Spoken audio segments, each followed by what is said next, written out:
Akin first bite. Dahil aram ko naman na masarap luto ni Boss Madam. Ayan guys. Ayan. Lagyan natin ng sili dahil tayo ay Bicolano.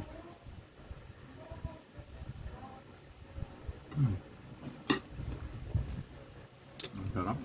So yan, magagaya tayo ng sitaw. So putol-putulin lang po natin.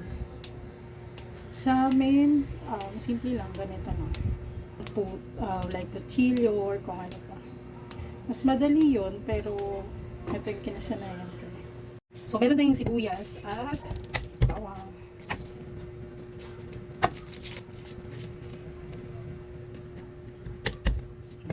So yan, maggayat nga po tayo ng sibuyas at bawang.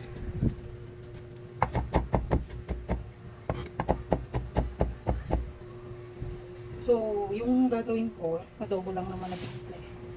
Na may sitaw. Hindi, ito gusto ko malaking sibuyas. So, after na, gayatin na natin.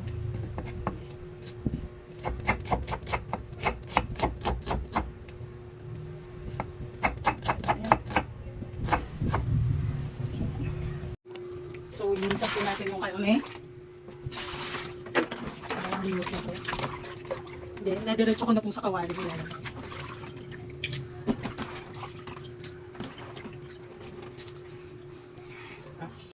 So, yan sa kawali nakalagay na yung karne. Buksan natin yung kalan.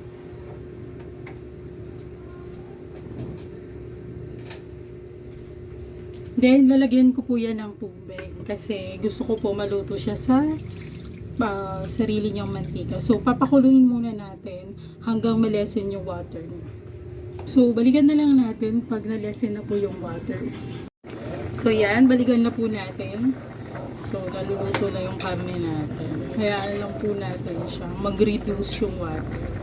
So, sa pamamaraan po na to kasi, hindi po tayo gagamit ng mantika. Kasi nag-iingat po ako sa paggamit ng mantika. Pero dati po, nung hindi ako nag-iingat pa sa pagkain, so priniprito ko muna bago ko ginigisa ko muna sa mantika. Then, saka ako naglalagay ng ibang sangkap para sa adobo. So, then sa part na yan, naglalagay din ako ng asin, salt po. Tapos mamaya, unti na lang po yung toyo natin.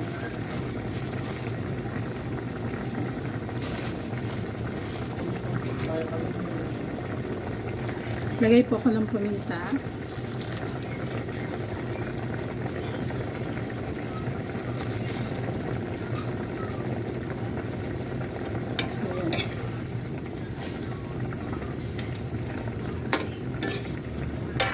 Paminta lang po yung nilagay ko tsaka asin. So yan po, nag-reduce na. So yan, ginilit ko na nga po. Sa side niya, lalagay na tayo magigisa na tayo ng bawang. Yan. Sunod natin yung bawang.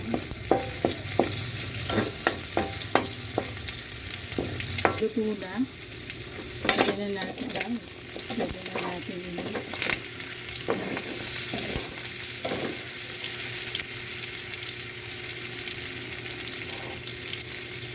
mag-mix all together natin sila.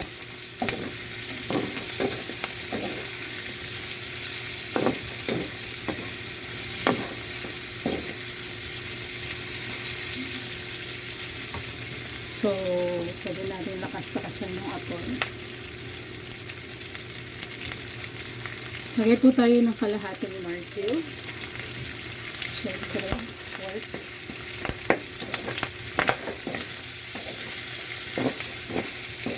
Pwede na po tayo maglagay ng toyo.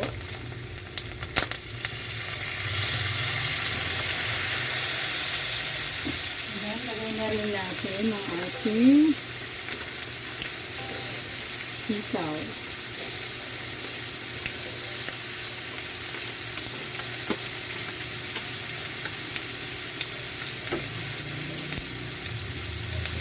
Then, mix po natin.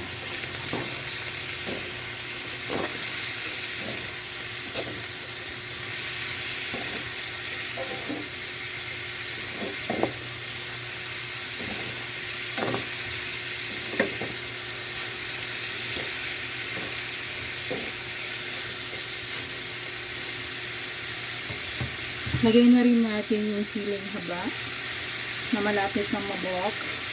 And then siling pula. Bounding all together na po sila.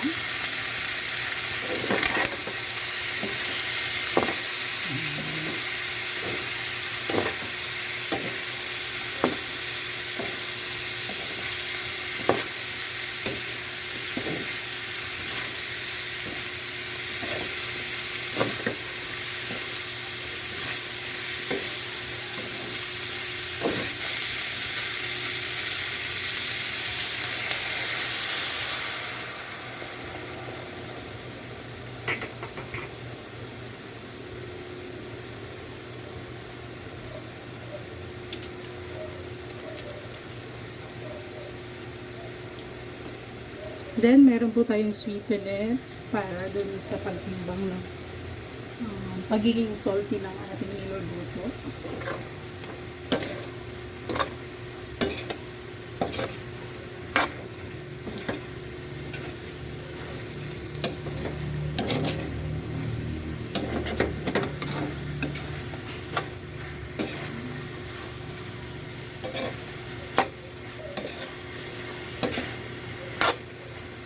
So,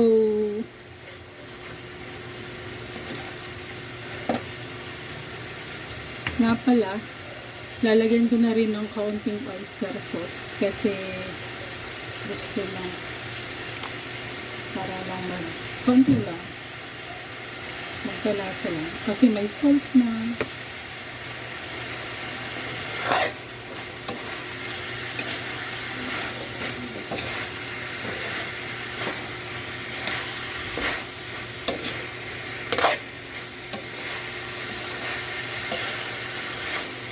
Kung naamoy nyo lang po, yung amoy niya, sarap. Yung anghang grabe.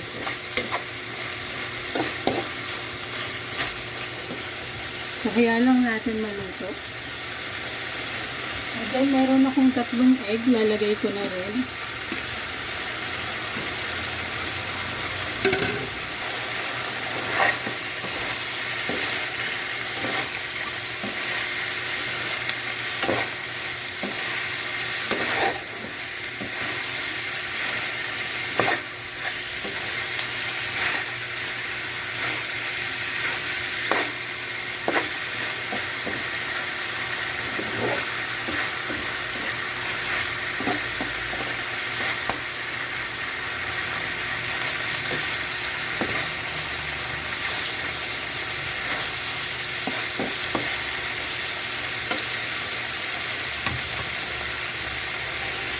So, hintayin na lang natin maluto and then babalikan natin. So, yan. Paluto na po. Natamaan ko yung egg.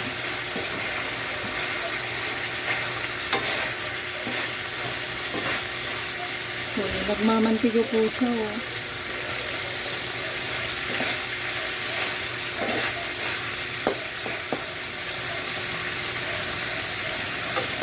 Tapos, kabila naman, meron lang akong ininit na sinabawan. So, sinigang yung nasa kabila. Ayan na po. So, nagmamantika na po yung bottom niya.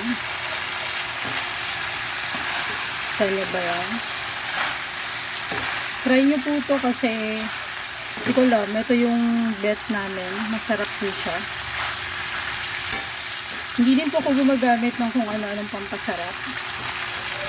So, ganyan lang. Normal lang po talaga yung luto ko. Yan, thank you. Kain na tayo. Paluto na to. So, yan na po yung linuto ko. May 3 po siyang boiled egg. Nagmamantika po yan. So, yan. Adobong karne na may sitaw. Love, kain na. Ito na ba? Yeah.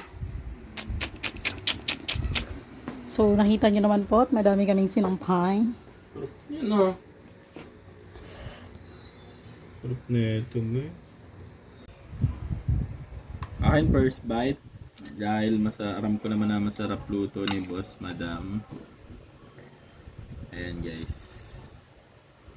Ayan. Lagyan natin ng sili dahil tayo ay Bicolano.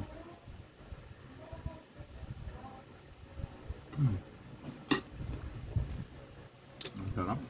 Okay. So, ito po yung pagkain natin. Nagmamantikang adobo. So, kain tayo. Yung sili nasa top ng egg. Ay, hindi kita. So, yung sili nasa top ng egg.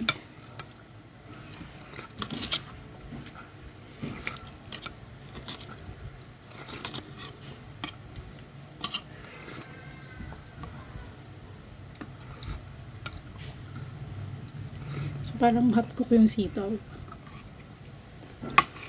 Ay, hindi naman. Luto naman. Masarap nga siya. Dapat pala dinamihan natin ng gulay. Sitaw. Sarap. Sarap, guys. Nakakain. Bye-bye.